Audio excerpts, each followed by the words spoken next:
Conflict is not good for business, and yet there's so much conflict that pops up in our dealerships. So in this episode, we're going to talk about de-escalation skills.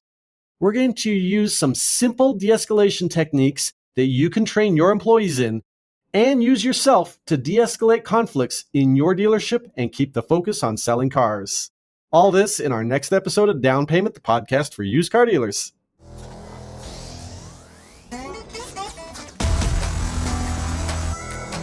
Welcome to Down Payment, the podcast for used car dealers. Prepare to learn something new about the industry that keeps us moving.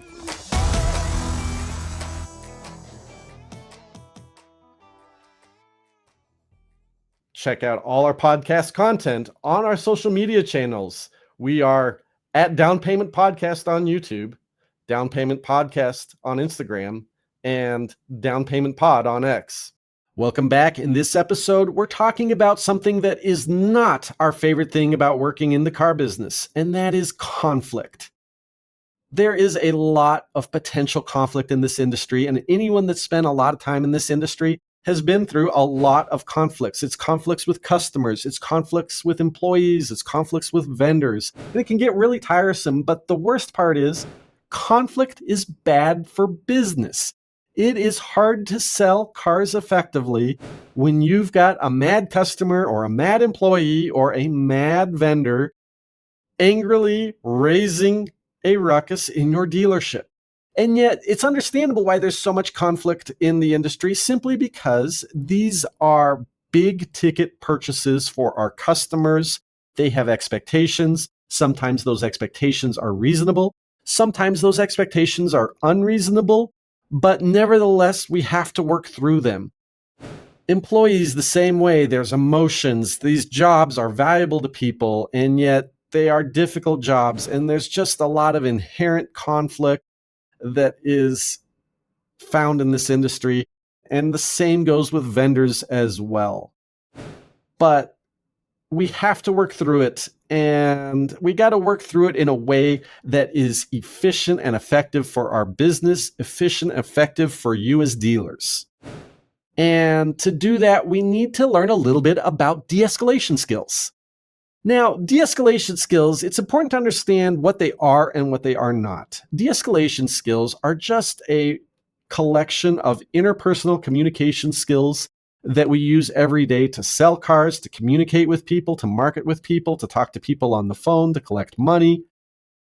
And yet, in a very specific manner, we can use these interpersonal communication skills that we've been working on through the entire duration of our time in the industry to bring people down from conflict.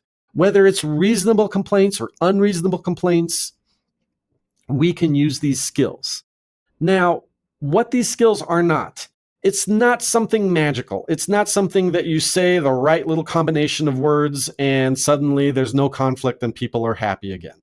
It doesn't work that way. In fact, de-escalation skills are communication skills that take a lot of work and literally require training and practice to get good at. It's not something that happens overnight. It's not that you deliver a course of training and suddenly everyone's great at de-escalating. But it's starting that seed. It's starting that process so that when there is conflict, your employees and you as the dealer yourself have a tool set to use to bring things down to a better resolution rather than just yelling it out with the customer or yelling it out with the employee. Training matters here and practice matters as well. None of this is easy in real life. But really what the first thing we have to look at when we're talking about de-escalation skills is being a good listener. We need to let the upset person talk. This is our primary de-escalation strategy. Whether we're talking about de-escalation skills for law enforcement or corrections or EMS personnel or professional mental health personnel or us in our dealerships, our first thing is we have to be good at listening. And we talk about it in the context of what we call active listening. You have to show genuine interest in understanding the other person's perspective and let them talk.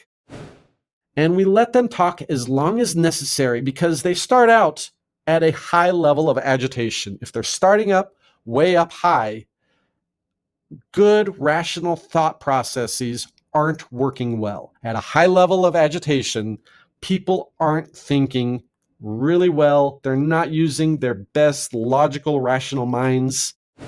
And so you need to let the conversation go on until they relax a little bit, they get a little bit tired from being highly agitated, and it brings the conversation down. And as they relax and they become a little less agitated, more rational thought becomes possible. And then solutions are easier to find.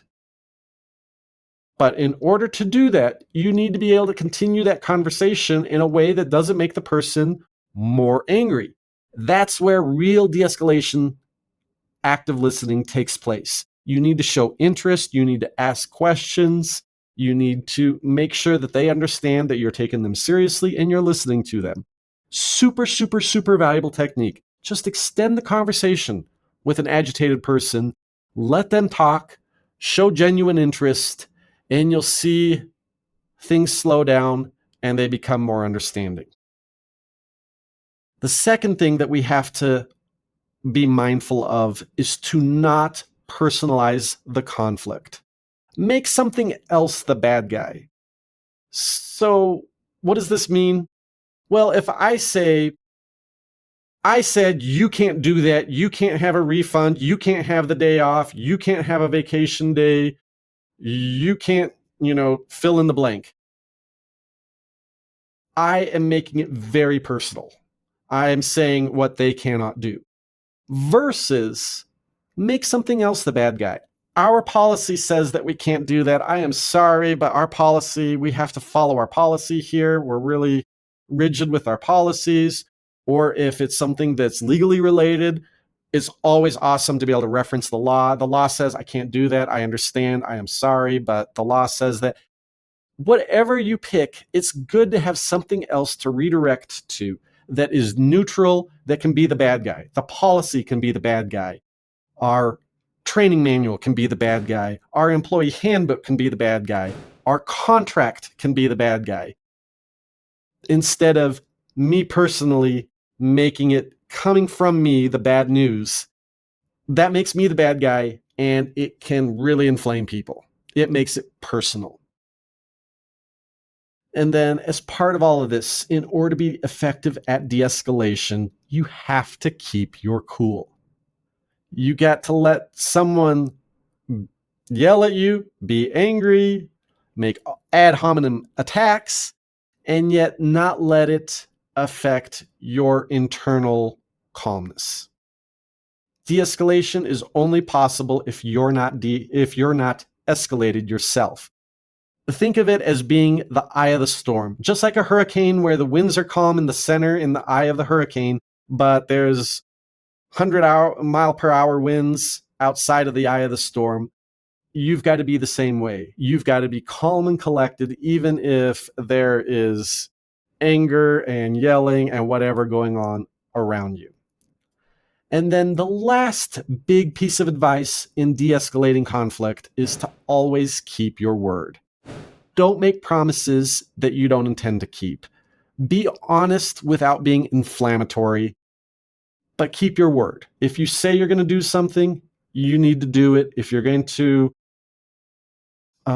make a promise, you got to follow through with it.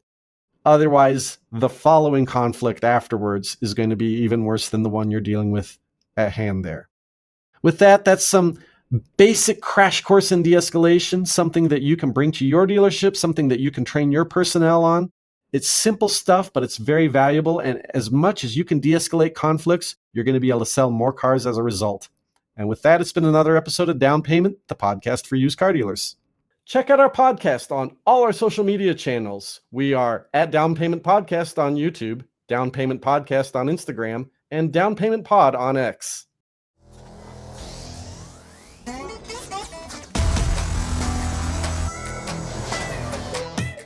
Thank you for listening.